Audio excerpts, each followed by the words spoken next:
Michael stood by the large window of his office, looking down at the busy lobby of the Celestial Haven, a hotel on the outer space colony of New Aurora. It was late afternoon, and the soft orange light from the nearby star filled the room. The hotel was full of travelers from different planets, and the sound of voices, footsteps, and soft music mixed into a calm hum. Michael had owned the hotel for almost 10 years. It was his pride and joy. He worked hard every day to make sure everything was perfect. The hotel was more than a business to him. It was a place where people from many worlds could feel safe, comfortable, and at home. Today, like many days, he was checking on the hotel's operations. His eyes moved across the lobby, watching guests relax or hurry through. He noticed the housekeeping staff, who worked quietly and efficiently to keep the hotel clean and welcoming. His attention suddenly stopped when he saw a young girl near the elevators. She was about 10 years old, with bright eyes and a warm smile. She was carrying a small basket with cleaning supplies. Michael's heart skipped a beat. There was something about this girl that looked very familiar. Her skin was a deep, beautiful brown, and her hair was curly and dark. But what caught Michael's eye most was her face. It looked just like his own. He blinked and looked again. Was it possible? Could she really look so much like him? He had never seen her before, but the resemblance was too strong to ignore. The girl walked toward the housekeeping area, where her mother, a woman named Lila, was sorting linens. Michael knew Lila well. She had worked in his hotel for years.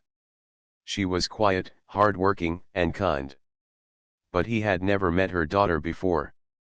Michael felt a strange mix of curiosity and confusion. He decided to step down from his office and approach them. As he walked toward the housekeeping area, his steps were slow and careful. He didn't want to startle anyone. When he reached Lila, she looked up and smiled politely. "Hello, Michael," she said softly. "Hello, Lila," Michael replied. Then, his eyes shifted to the girl beside her. "And this must be your daughter?" Lila nodded. "Yes. This is Nia. She helps me sometimes after school." Michael knelt down to look at Nia. "You look very strong and smart," he said gently. Nia smiled shyly and looked at her mother. Michael felt an unexpected warmth in his chest. He reached out and lightly touched Nia's hand. "You remind me of someone," he said, thinking carefully. "Maybe you look like me." Nia looked up at Michael with wide eyes. Then, without hesitation, she said one simple word, "Dad." The word hung in the air like a quiet thunder. Michael froze. His eyes met Nia's, and for a moment, everything around them seemed to disappear. Lila looked surprised but didn't say anything. She glanced at Michael, her expression calm but unreadable. Michael slowly stood up. I don't understand," he said softly. Nia looked at Michael again and said, "You are my dad." Michael shook his head, feeling a mixture of shock and disbelief. "I have no children," he said quietly. "Not that I know of." Lila stepped forward. "Nia has always called you that, even when she was little," she explained. "She doesn't know why, but she feels it deep inside." Michael looked at the girl once more. Her eyes were full of hope and trust, something he had never expected to see in a stranger's child. His mind raced with questions. Who was this girl? Why did she look so much like him? And why did she call him Dad? Michael knew he had to find out the truth, but he also knew this moment was important. Something had changed. Later that evening, Michael sat alone in his office, the city lights of New Aurora sparkling below. He stared at a photo of himself as a young man and then at Nia's picture in his mind. The resemblance was clear. It could not be a coincidence. He thought about his life, the choices he had made, and the people he had known. He could not remember any woman or child connected to him in this way. But Nia's word Dad echoed in his mind like a call. The hotel was quiet now. The cleaning robots hummed softly in the halls. Michael rubbed his chin and whispered to himself, I need to know. The next morning, Michael greeted Nia and Lila again.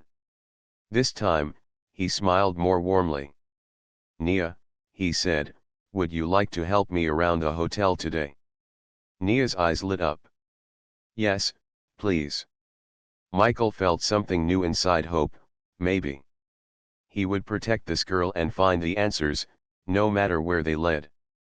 As Nia followed him down the hall, Michael looked back toward the sky outside the window. The stars seemed brighter, and for the first time in a long time, he felt a connection to something greater than himself. The mystery of Nia had just begun. The next morning, the soft hum of activity in the celestial haven filled the air once again. Michael stood near the front desk, his mind still busy with thoughts about Nia. Her small, confident voice calling him Dad was impossible to forget. The hotel was alive with guests from many planets. Some wore bright clothes, others moved with a quiet grace, but all seemed comfortable in the warm atmosphere Michael had worked so hard to create. Nia was busy helping the housekeeping staff. She moved carefully, carrying clean towels and folding blankets with a surprising skill for her age. Michael watched her from a distance, noticing how she smiled shyly when guests thanked her. Michael stepped closer. Nia, he called softly. She looked up, her eyes wide and curious. Would you like to help me today with some important tasks?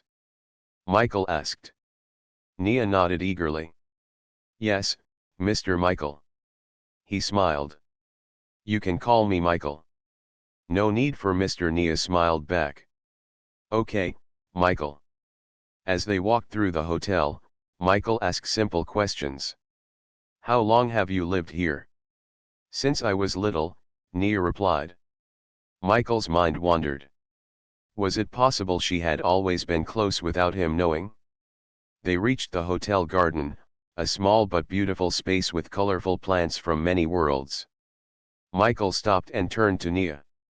Tell me, why do you call me Dad? Nia looked down for a moment, then met his eyes again. I don't know, she said softly. I just feel it. When I see you, my heart tells me you are my dad. Michael was quiet for a moment. He had never felt this before, and yet something inside him responded. Have you told your mother about this? Michael asked. Nia nodded. Yes, but she says maybe it's a feeling from stories or dreams. Michael wanted to believe that was true. But deep inside, he knew there was more.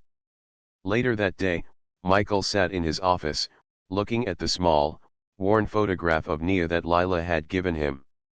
The photo showed Nia holding her mother's hand, both smiling in the bright sunlight. Michael noticed again the strong resemblance, the same eyes, the same shape of the face. His mind was filled with questions. Who was Nia really? Why did she call him Dad? Michael decided to speak with Lila more. He needed answers. That evening, after the hotel was quiet, Michael found Lila cleaning the floors near the staff lounge. Lila, he began gently, can we talk for a moment? She looked up, surprised but calm. Of course, Michael. Michael motioned for her to sit. I want to understand more about Nia. You say she has always called me Dad. Since when? Lila sighed softly. Since she was very young. Maybe 3 or 4 years old. At first, I thought it was just a child's imagination. But she never forgot. Sometimes she talks about you as if you were a part of her life. Michael leaned forward, curious. Have you ever thought about why? Lila shook her head slowly. No, but it worries me sometimes. I want to protect her. Michael nodded. I want to help. If there is something I can do, I will. For a moment, the two stood quietly. The hotel around them was peaceful, but the air held a quiet tension, as if something was waiting to be discovered. The next day, Michael invited Nia to his office to talk more. He wanted to understand her better. "Tell me, Nia," he said, "what do you dream about?" Nia thought for a moment. "I dream about stars and planets far away. Sometimes, I see a man who looks like you. He tells me I am special." Michael's heart pounded.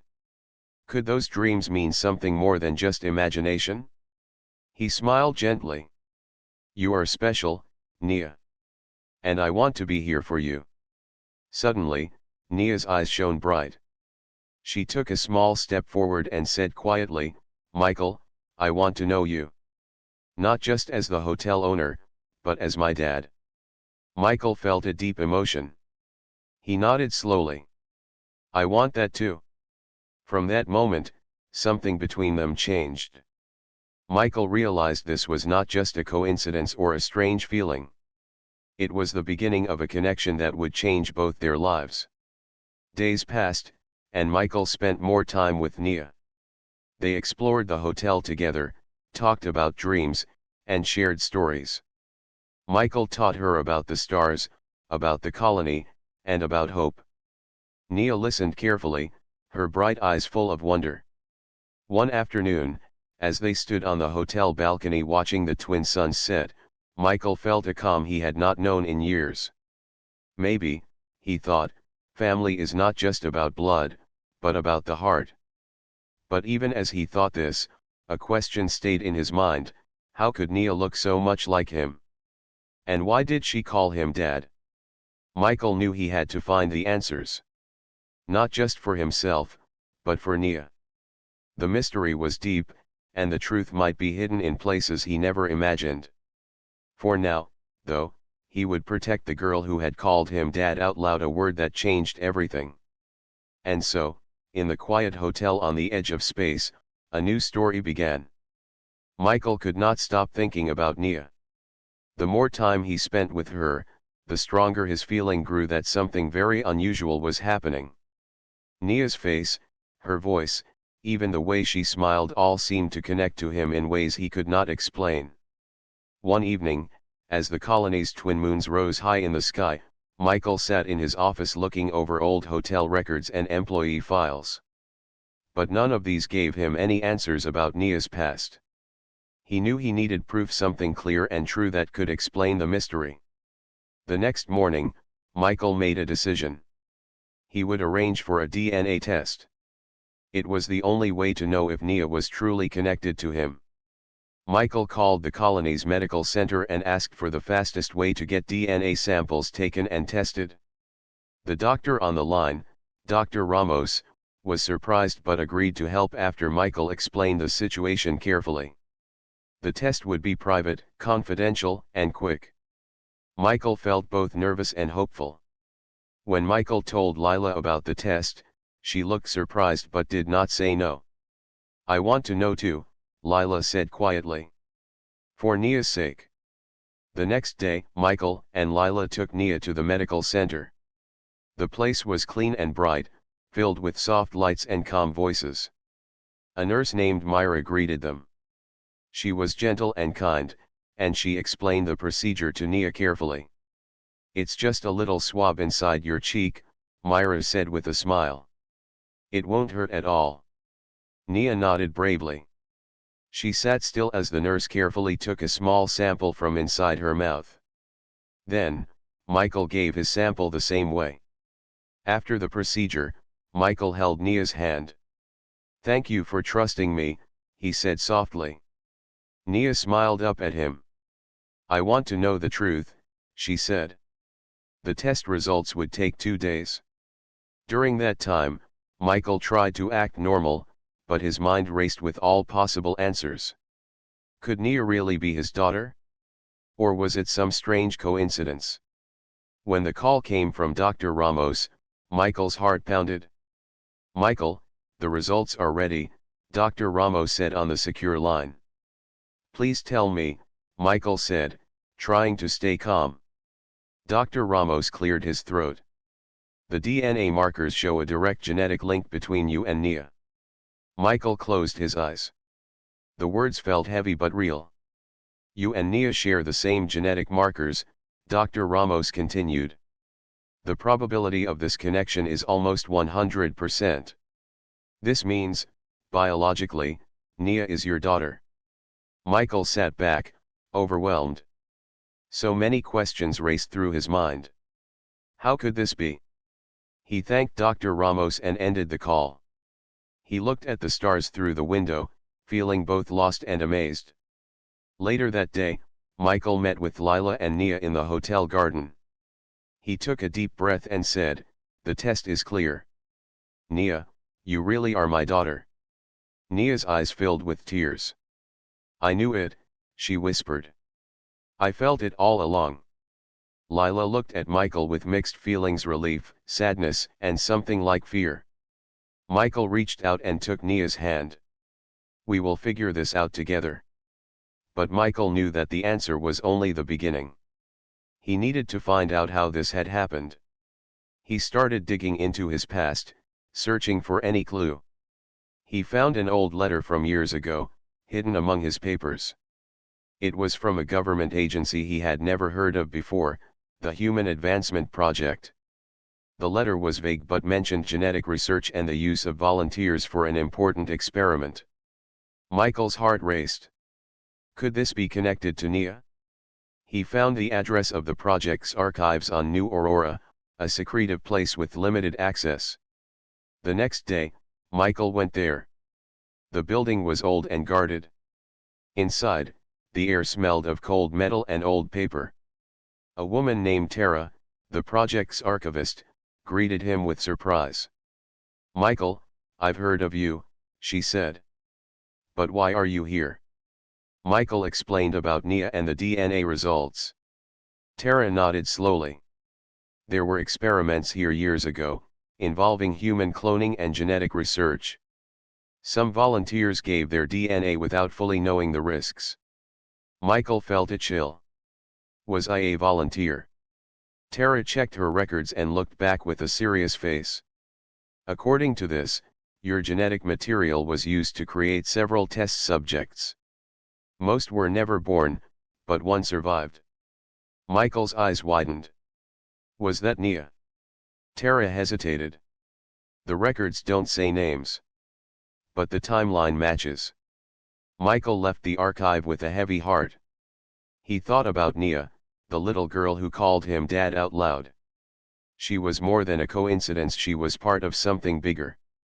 As he walked back to the hotel, Michael made a promise to himself. He would protect Nia. He would learn everything about the project. And he would help her find her place in this world. That night, Michael sat beside Nia as she slept peacefully. He whispered softly, "You are my daughter, and I will never leave you alone." The future was uncertain, but one thing was clear: their journey was just beginning. Michael could hardly sleep that night. The truth about the Human Advancement Project haunted his thoughts. The idea that his genetic material had been used without his knowledge was hard to accept. And now, Nia, his daughter, was part of that secret experiment. The next morning, Michael decided to learn more. He returned to the project archives, determined to uncover the full story. The archivist, Tara, greeted him with a serious look. "You're back," she said quietly. "I need to know everything," Michael said. "About the project and the children."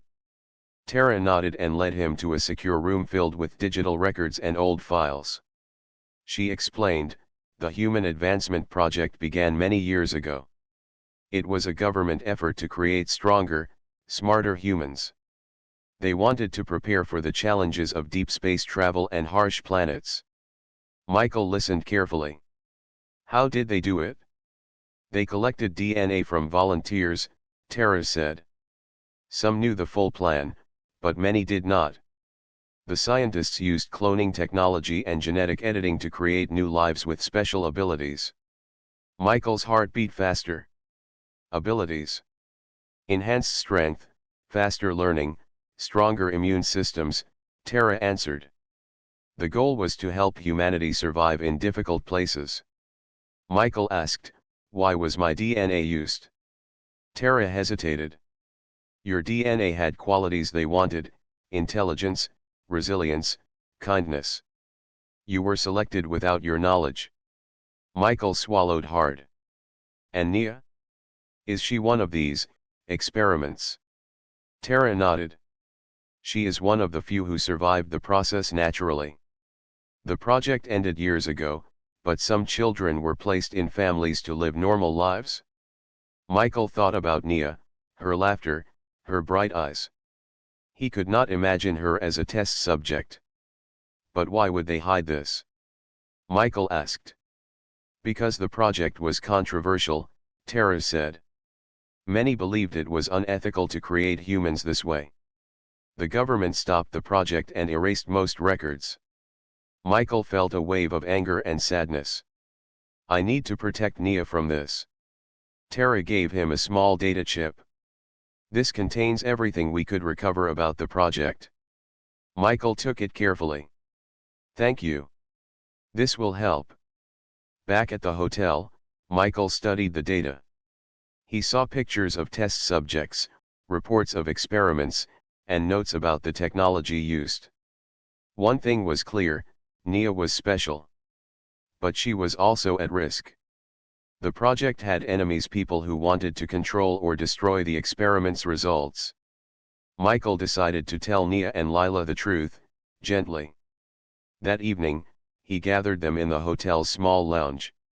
Nia, he began softly, there is something important I want to share.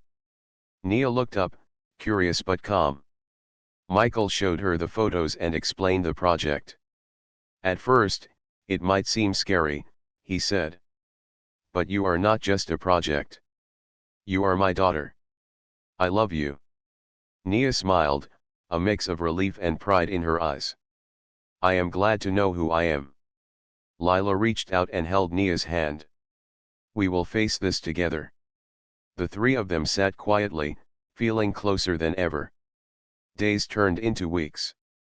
Michael trained Nia, teaching her about the stars, the colony, and how to be strong.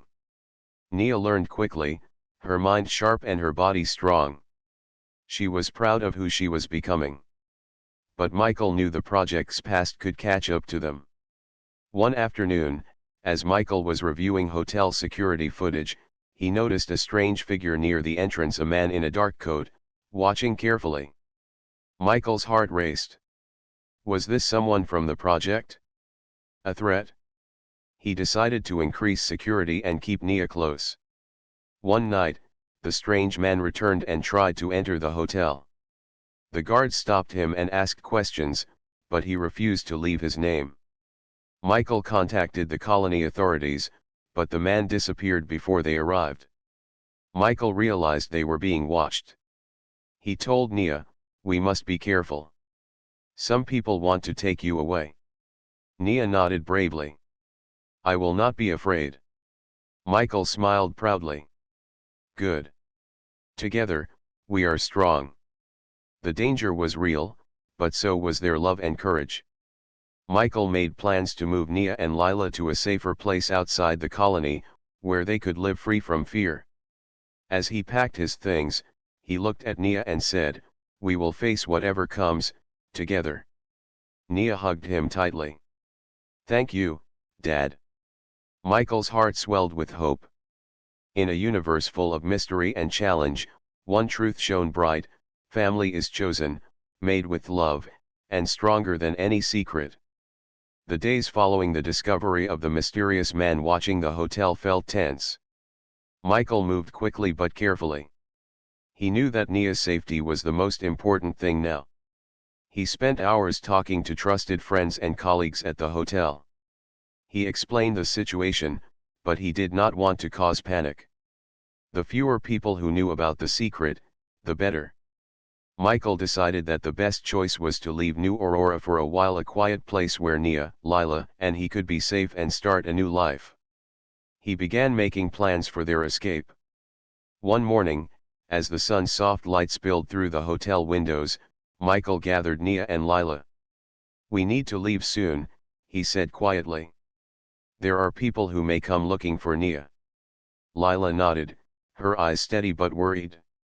Where will we go? Michael smiled faintly.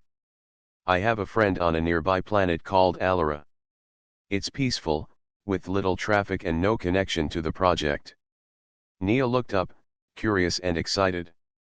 Will I see the stars there? Michael laughed softly. Even better. The night sky on Alara is clear and full of wonders. The next few days were busy. Michael arranged transport, packed their belongings, and prepared the hotel for a temporary closing of Nia's presence. He wanted everything to look normal so no one would suspect anything. On the day of their departure, Michael met with the hotel staff. I trust you all, he said. Please take care of the hotel while we are gone. The staff nodded with respect and warmth. They had seen how much Michael cared for Nia and the hotel. With their bags packed, Michael, Nia, and Lila headed to the spaceport. The spaceport was bustling with travelers and cargo ships preparing for departure. Michael kept a watchful eye on the crowds, but nothing seemed unusual. Their ship was small but comfortable, perfect for a quick trip to Alara. As they settled into their seats, Michael looked at Nia. Are you ready for this adventure? Nia smiled brightly. Yes. I want to see new places. The ship lifted off smoothly, leaving the busy colony behind. During the journey, Michael explained more about Alara. The planet is full of forests, lakes, and quiet villages. It's a place where people live simply and happily. Nia listened intently, imagining the new world she would soon see. Lila held Nia's hand gently. We will be safe there, she said softly. The ship landed on Alara as the sun was setting, painting the sky with colors of purple and gold. Michael, Nia, and Lila stepped out into the fresh air. The planet smelled of flowers and earth. Their friend, Marcus, was waiting for them. He was a tall man with kind eyes and a calm presence. Welcome to Alara, Marcus said warmly. You're safe here. Michael thanked him. We appreciate your help. Marcus nodded. You can stay at my home until you settle. The days on Alara were peaceful. Nia explored the forests, picked wild berries, and ran through fields under the wide open sky. Michael watched her happiness and felt relief. But even in this quiet place, Michael knew they could not hide forever. One afternoon, while walking through the village market, Michael noticed a stranger watching them.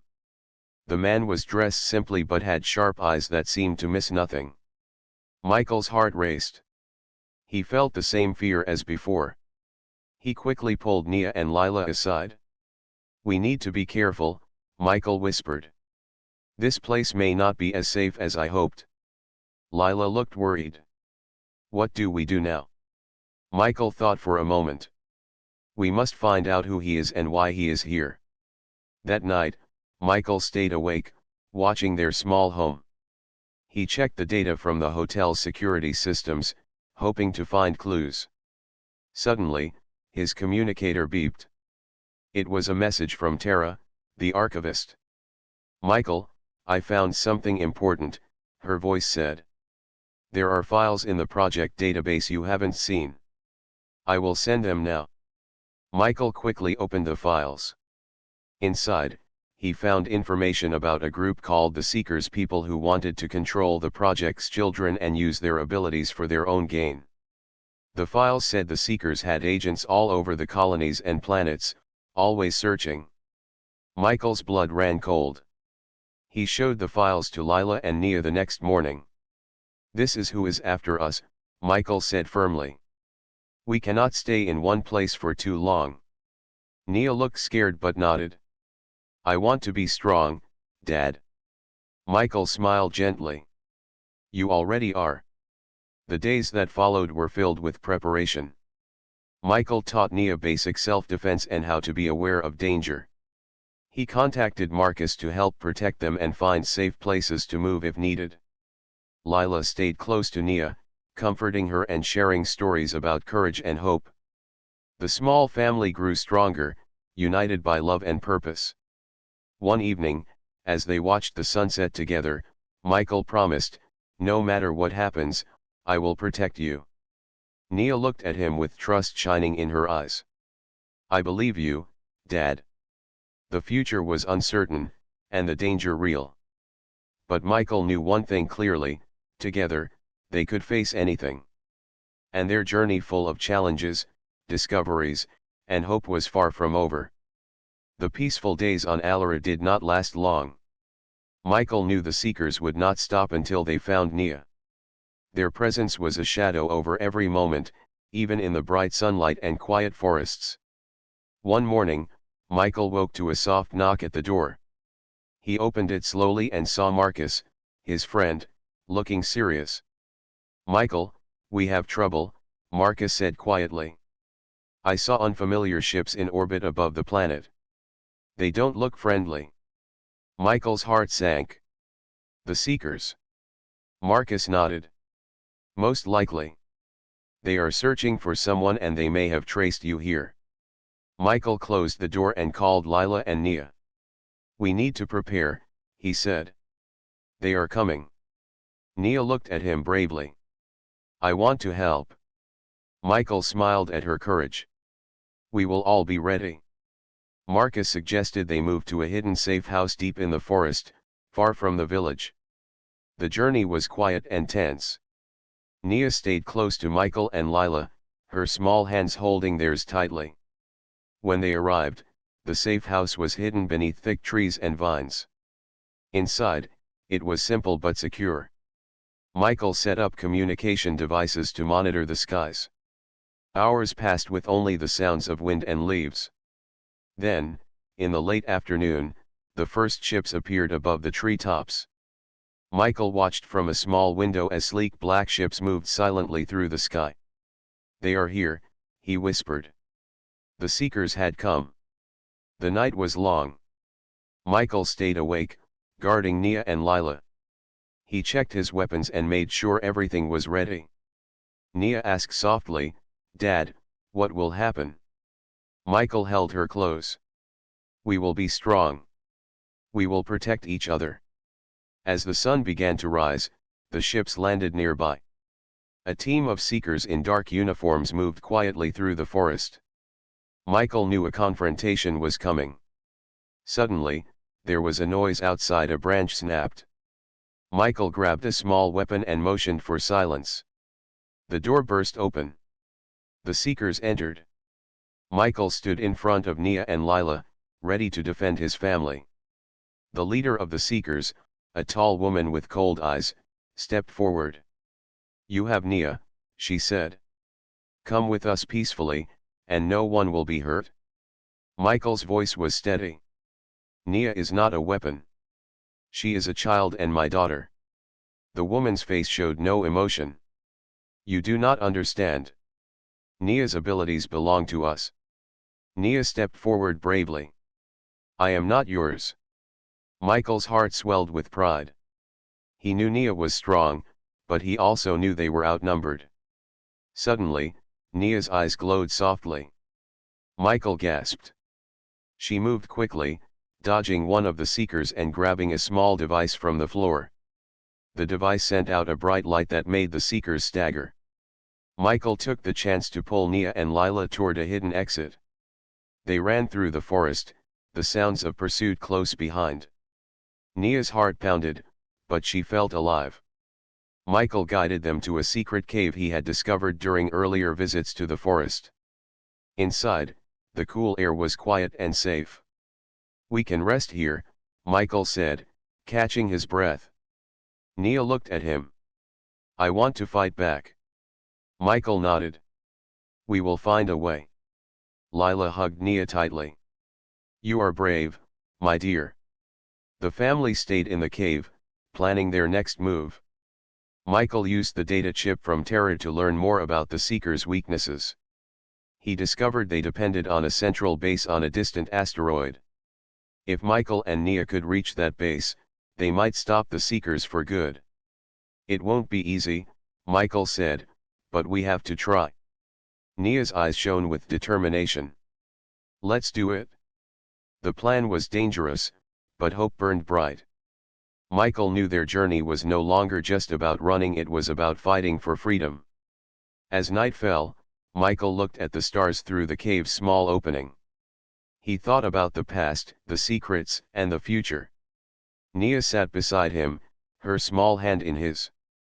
Together, they were ready to face whatever came next. Because in the vast universe, love and courage were the strongest forces of all. The cold air of the cave was quiet, but Michael's mind was busy. The plan to reach the Seeker's base on the distant asteroid was dangerous, but it was the only way to stop them from chasing Nia forever. Nia looked up at him, her eyes shining with courage. "Dad, I'm ready. I want to help stop them." Michael smiled softly. "You are stronger than you know. We will face this together." The next day, Marcus arrived with a small, fast ship. It was hidden deep in the forest, ready for their secret journey. Michael, Nia, Lila, and Marcus prepared carefully. They packed light but took all they needed: food, communication devices, and the data chip with the project's secrets. As they lifted off from Alara, the planet's green forests faded below them. Michael checked the coordinates.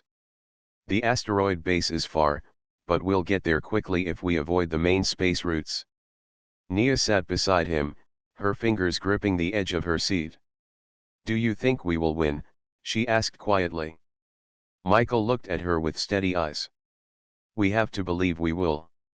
The journey through space was tense. They avoided patrols and traveled through quiet zones. When the dark shape of the asteroid appeared ahead, the ship's engine slowed.